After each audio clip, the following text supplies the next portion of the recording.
Hey everyone, welcome back to the channel. In today's video, I'm going to show you how to use Uber Eats.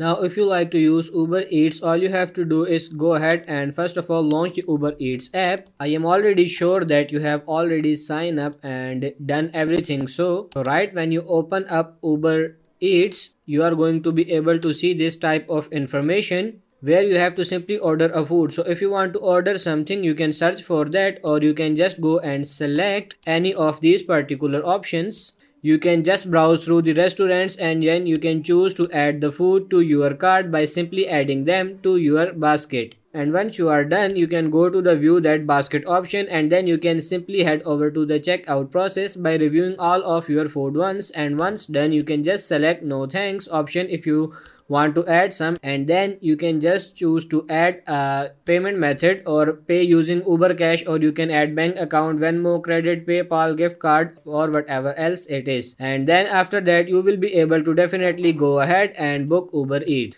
This way you should be able to use Uber Eats. If you come to the app, here you can see grocery, browser, basket. You can go to the accounts tab to view all of your account settings. But that's basically it. I hope this video was helpful. If it is, like it and subscribe to the channel. Thank you.